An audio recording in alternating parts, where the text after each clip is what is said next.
Shalom, shalom, shalom. Bonjour à vous par ici. J'espère que vous allez bien ce matin. En fait, ce matin, nous irons encore sur Marcelo Chunasi. Parce qu'on va toujours s'interroger. Je ne sais pas si c'est fort ce truc. Mais c'est de baisser un peu.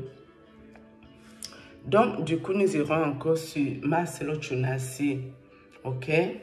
En passant, je vais saluer Samuel et ton fils. Avant-hier, je t'ai vu dans ma vision, hein, Samuel.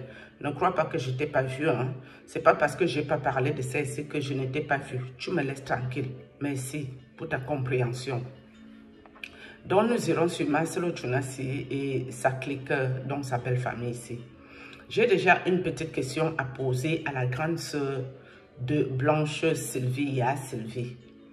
Quand ta sœur t'avait montré qu'elle a fait la lipo de son ventre pour maigrir du ventre, pour avoir ventre plat, en tant qu'une pasteuse, une pastrice qui prêche à l'église, Sylvie, tu as dit quoi à ta sœur? Est-ce que tu lui as dit que toi qui prêches Dieu, la sanctification et toutes les affaires qu'il prêchait là, est-ce que tu lui as dit que ce n'est pas normal que tu aies retouché ton ventre en Turquie? Je ne sais pas si sa soeur lui a parlé. En tant qu'une grande soeur, elle pouvait la conseiller pour dire non, tu pries Dieu, ne fais plus jamais ce genre d'intervention. Dieu n'est pas dedans. Ou elle ne lui a rien dit. En plus, il faut savoir que les occultistes, quand ils veulent te prendre ta vie, il faut une bonne raison. S'ils t'amènent dans la direction de la chirurgie plastique et que toi-même tu prends goût, ils comprennent que c'est là-bas ils peuvent venir te prendre ta vie.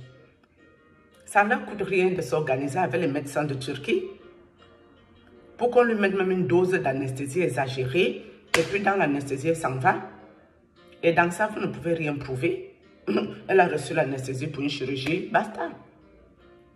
Nous sommes d'accord? Parce que la lipo que vous entendez là, parce que Kabibi a essayé de se tourner pour vous expliquer ça ensemble. C'est une grosse aiguille avec un trou au milieu. Et il y a un tuyau et un aspirateur, un bonbon aspirateur. On prend son tchouk dans ton ventre parce qu'il faut dissoudre tout le gras. Et quand on tchouk là, ça tire tout le gras qui est dissous là. Et ceci dans tout ton ventre. Donc c'est quelque chose qui doit être très très douloureux. Je ne connais pas les retombées parce que je n'ai jamais fait. Mais c'est sûr que ce n'est pas une chirurgie facile. Dieu n'a pas interdit à quelqu'un de faire du sport. Tu peux quand même pas aller prêcher l'évangile. Tu peux pas faire les lipos. Mais Sylvie, soyons un peu sérieux. Parce que les gens ne veulent pas qu'on vous dise la vérité. Vous, la famille de Blanche ici, on doit vous dire aussi votre vérité. Oui. Et ça doit servir de leçon à d'autres personnes qui vont aller épouser les occultistes. Moi, je ne parlerai pas spécialement des pasteurs. Parce qu'il y a les occultistes, ils ne sont pas pasteurs. Ils sont hommes d'affaires. Ils sont peut-être commerçants. Ils vendent les affaires. Mais ils sont dans l'occultisme.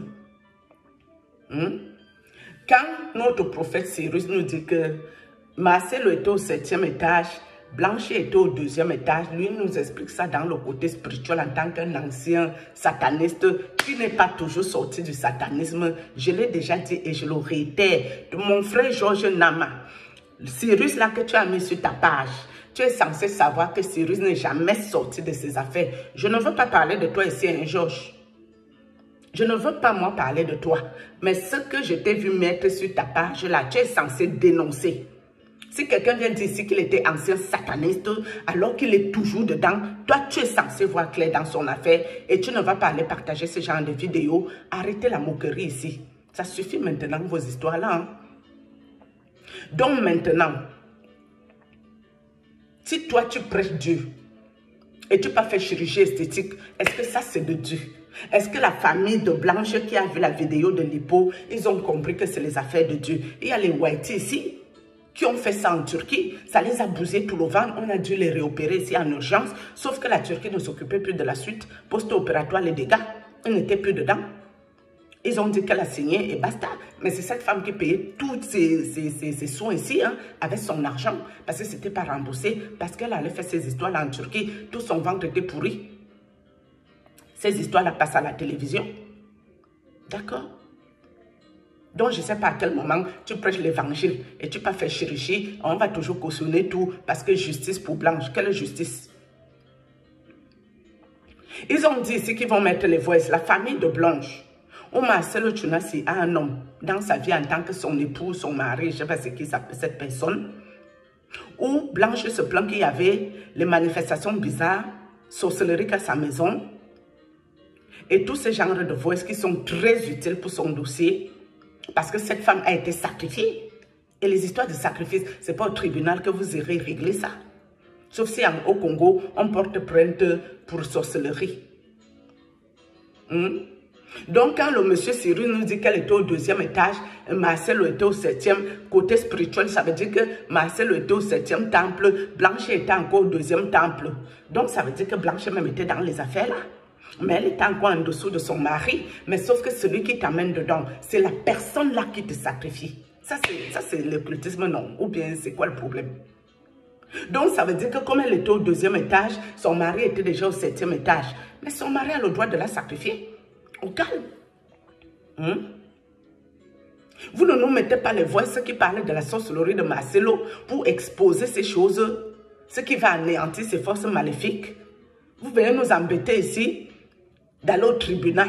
Vous avez vu les obsèques de votre fille au stade Tata Raphaël. Vous avez trouvé que c'était normal. Elle était qui au Congo? Premier ministre, chef d'État.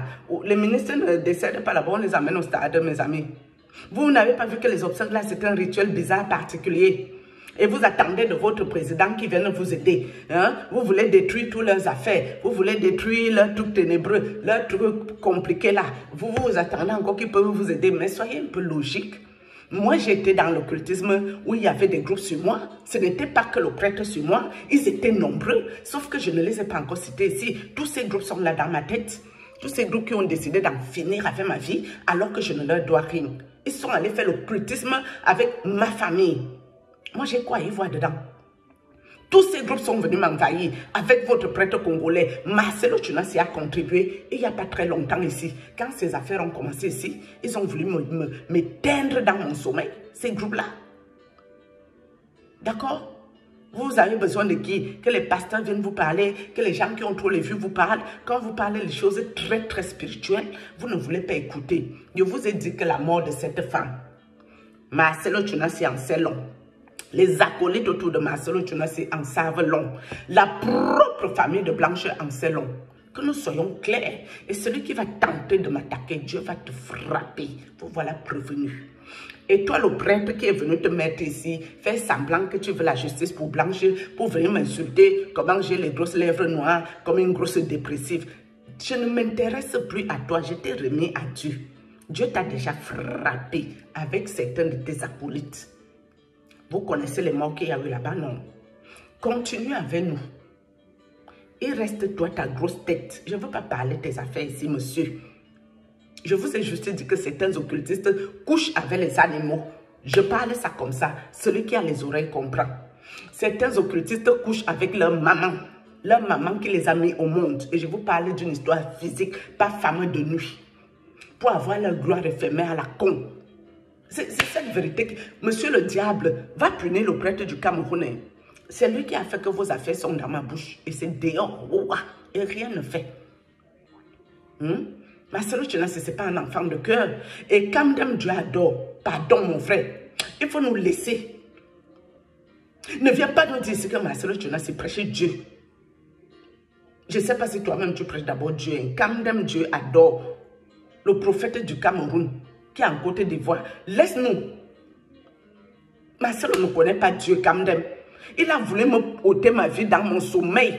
La vidéo là ici. Je me suis réveillée, j'étais traumatisée. Au début de ces affaires que je parlais correctement sans lui manquer le respect. Ma famille et le prêtre sont allés le contacter parce que c'est lui le grand maître. Mais ils ne savent pas que le plus grand maître c'est Dieu. C'est mon patron qui est leur maître. Les gens que vous voyez là, ils ont tous des chaises. Le chaise, ça veut dire que c'est toi le chef. Ils ont tous la chaise. Pour être chef, pour recruter les âmes, pour sacrifier les âmes. Moi, j'ai une chaise aussi. Dans ma famille, j'ai aussi une chaise. Mais ma chaise, c'est la chaise de Dieu. C'est pour ça que je peux parler les choses de Dieu. Et je n'ai pas peur de quelqu'un. Je n'ai surtout pas peur des sorciers. Si quelqu'un parle réellement de Dieu, tu ne peux même pas lui manquer le respect. Tu vas commencer comment? Donc, quand même, Marcelo Ntunas ne connaît pas Dieu. C'est un occultiste qui est ici, qui m'a attaqué personnellement. Donc, il faut nous excuser quand on parle le vrai sujet. Nous, on parle les vraies choses ici. Oui, parce que tu as dit que Merveille, c'était ta fille spirituelle quand même. Je ne sais pas pourquoi tu n'as pas prié pour Merveille, pour qu'elle arrête d'aller faire la débandade dehors. Mais pour qu'on prenne sa vie. Supposons qu'elle était possédée pour vivre cette vie-là. Tu as prié quand pour elle, pour qu'elle se calme, qu'elle aille chez Dieu, qu'elle arrête ses vies. Parce que si tu es intercédé pour cette fille-là, ce qui est arrivé n'allait peut-être pas lui arriver. Hein? Elle allait arrêter toutes ses vies d'influenceuse et toutes ces affaires bizarres. Elle allait s'asseoir ici pour nous parler de Dieu. Donc, quand même, tu nous laisses tranquille, pardon. Marcelo ne connaît pas Dieu. Et même la belle famille de Marcelo, s'ils veulent faire la justice pour Blanche, quand Blanche se plaignait beaucoup, ils auraient déjà pu l'aider. À cette époque, elle se plaignait là, il fallait l'enlever de là. Et l'enlever de là physiquement et spirituellement se chercher pour la faire sortir de quelque chose qu'on l'aura amené inconsciemment ou involontairement. D'accord? Arrêtez de venir nous emmerder. Parce que quand on vous dit la vérité, ça vous fait mal. Vous voulez nous amener en perdition pour qu'on aille chercher une justice physique pour quelque chose qui est spirituel. C'est quoi ça? Moi, quand les gens viennent m'attaquer à outrance, que je suis déjà, je sais pour donner de la tête. Les qui viennent me défendre, mes amis. Mes parents qui sont déjà morts. Dieu fait en sorte que mes parents sortent de la tombe. C'est mes parents que je trouve dans le monde en train d'intervenir. Si votre prophétesse est vraie, qu'elle peut dire la vérité une minute dans sa vie, demandez-lui. Si elle n'a pas rencontré ma maman, quand elle a voulu venir s'acharner sur moi, je ne la connais pas, je ne lui ai rien fait. Demandez à cette femme si elle a vu ma mère. De son vivant, la femme là ne connaît pas ma mère, mais dans le monde esprit, ma mère a visité cette sorcière pour qu'elle me fiche le camp. Mais comment tu as encore une mère qui est vivante? Ta fille se plaint chez toi, tu lui dis de rester dans ça. Et quand ta fille décède, tu appelles les noms des contemporains qui ont contribué à l'achever pour que les gens de l'internet cherchent la justice. Maman, de quelle justice parlons-nous? Vous saviez où votre fille était ou pas? De son vivant, hein? Vous ne saviez pas. Ah bon? Quand votre fille vous envoyait 700 $ tous les mois, vous vous êtes dit qu'elle travaille où? L'église, c'est un lieu de service. Est-ce que l'église, c'est une entreprise prospère qu'on doit donner 700 € à chacun tous les mois? L'église, c'est qu'aujourd'hui, on peut donner les dons, demain, on ne donne pas. D'accord? Donc, il faut arrêter. Et si vous voulez, débarrassez-vous de tous les voices de votre fille. Mettez tout ça en public. Le temps peut-être qu'on viendra vous flatter pour vous donner une somme d'argent.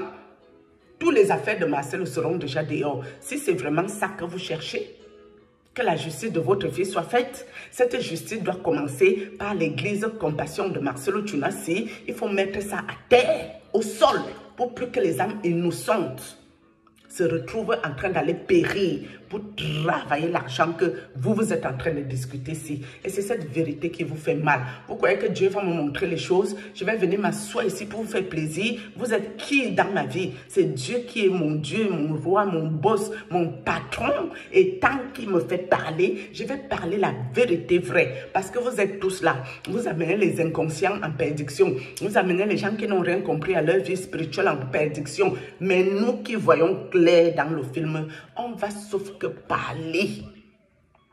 On va parler ici. Hein.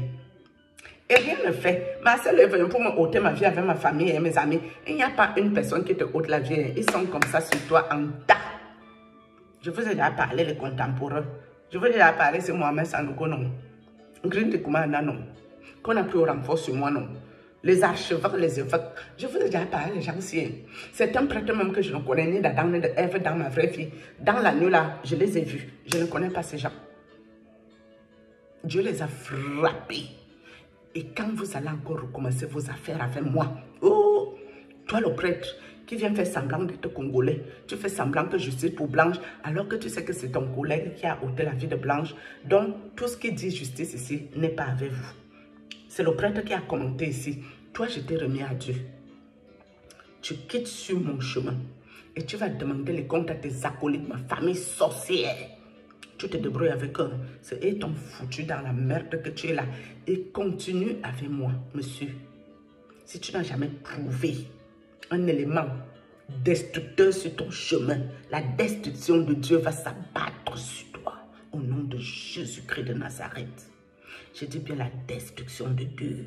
Si tu as touché à mes enfants, cher monsieur, tu vas voir comme ça, tes petits démons que tu prolifères dans le ventre des bordels. Tu ne peux pas aller détruire ça. C'est ces démons qui vont encore commencer à nous nuire. Shalom, j'ai fini cette vidéo. Coup de gueule.